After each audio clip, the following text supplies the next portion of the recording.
Okay, queens. Well, let's go. Laugh now, cry later. Ain't no love for a hater. You was running behind some hoes. I was chasing that paper. Keep your distance from them niggas. They ain't really fucking with you. Same niggas who was down for the money. They gon' switch up. Laugh now, cry later. Ain't no love for a hater. Running behind some hoes. I was chasing that. Okay. First we want to start off. You want to introduce yourself? What's your name? Nicole Davis. How old are you? 29.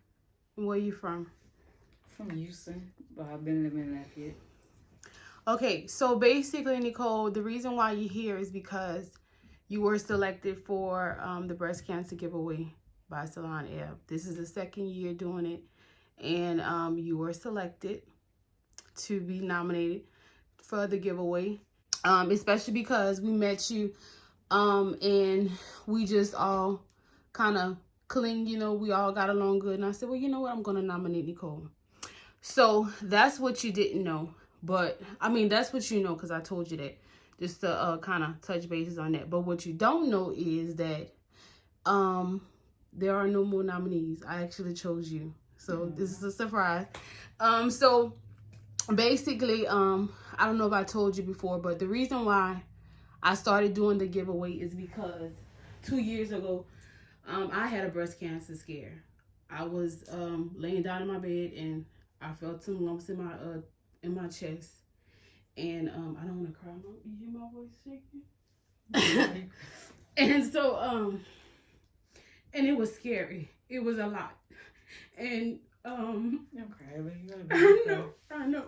I'm emotional, but it was a lot, and just for that short, it was like probably like a month, up to like a month. Like it was really scary because like I went to the doctor, they checked for the lumps, and then I had to wait weeks to get seen, and then we did the biopsy. I had to wait weeks to get my results, and then that's when my mama was like, oh hell no, let's go ahead and go to UMC, and they got me in right away because my mama knew the lady who was above, like the women's center, and I had to go through the biopsy again. Thankfully it was benign, but I still had to do the lumpectomy. I got, you know, put under. I was really scared about that, but it all worked out. But it was stressful and it was a lot. So after that, I was like, well, you know what, because I always try to do something to give back, you know, with doing hair and makeup. I'm like, what can I do to do something more? So I just decided just to do that for breast cancer. And last year I went live and I had everybody nominate somebody who either, you know, overcame it or was going through it, and we did a live and a photo shoot and all of that.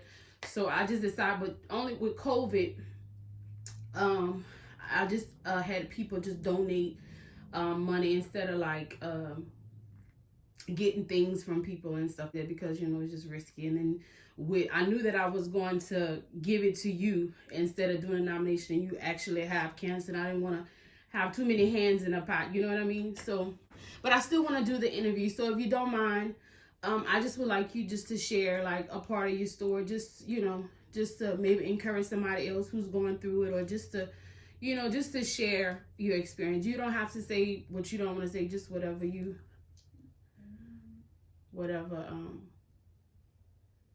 The thing about cancer is most important to eat healthy and be on the diet. And keep fighting and pray and never give up. How long you been having it? 2 years. Do you remember when you, did you feel like lumps, or did you? Yes, I felt a lump in my breast and I need my armpit. And then you just went to the doctor and you went to the hospital. You did the biopsy and then they told you. So when you got the results, what did they tell you? They told me I had cancer.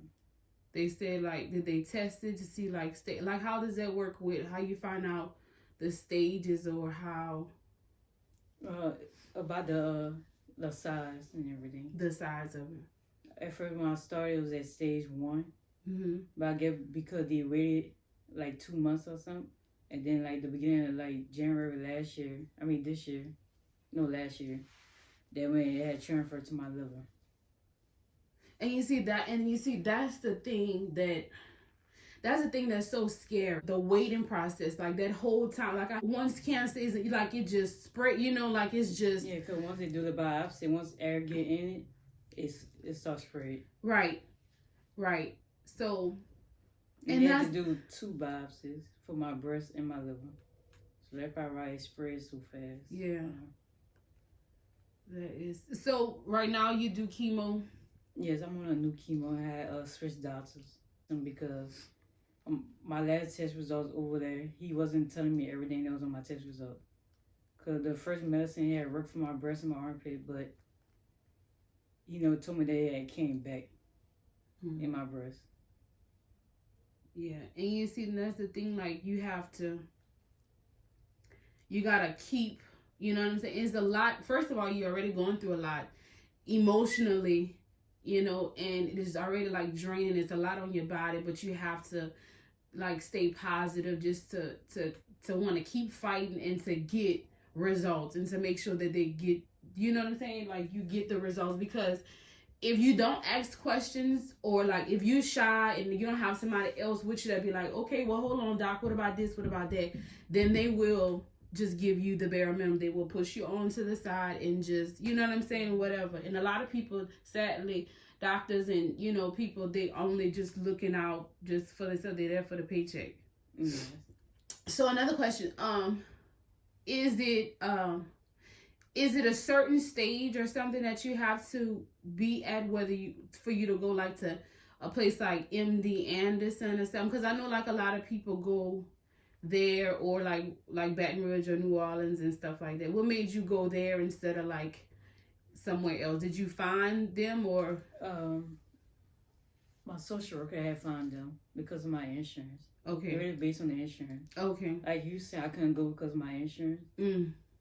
Like certain type of insurance. Like if I had Medicaid, I get Medicaid. If I had Medicare, I could have went to Houston. Okay. But I'm not gonna get my Medicare till next year. So I'm on disability. Yeah, they told me at the end of November next year. And the thing about that is that this is supposed to be like their assistance to help us, but when you need the help, you got to wait. You know what I'm saying? Yeah. It's like you have to go through so much that is just crazy to me. So right now what stage of cancer you in? 4. Stage 4. And that's the highest? Yes. That's the highest. Could have transferred. Now, but there is a still good chance that you can be cured and... No, they say I gotta be on the medicine for the rest of my life to keep me living longer. Jesus.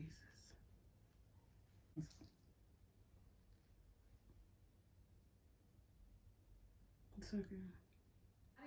I didn't know that part, or maybe I heard, maybe I didn't. I don't remember, but I was just like, like you really, really deserve it. And I was like, I think we can. We really are can. Yes. Okay, so I said, maybe we can. You see, small world. It's probably why I like you, girl. But anyway, I really wanted to do something a little extra, something personal way you can, get to feel like a queen for a day.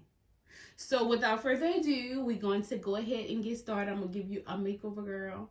Curl your hair, do your makeup, get your outfit, girl. Something small. You're gonna make me cry. Breast cancer shirt, some little bracelets, and that was donated, and a magnet to put on your refrigerator. Yeah, tissue. Yeah. So yeah, it's just a t-shirts and bracelets and a $50 gift card. That's why Junior's coming, so y'all go and do a little something. You welcome. You deserve it. Girl, beat you down to the ground.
Yeah. Let her know, Nee. You like to see?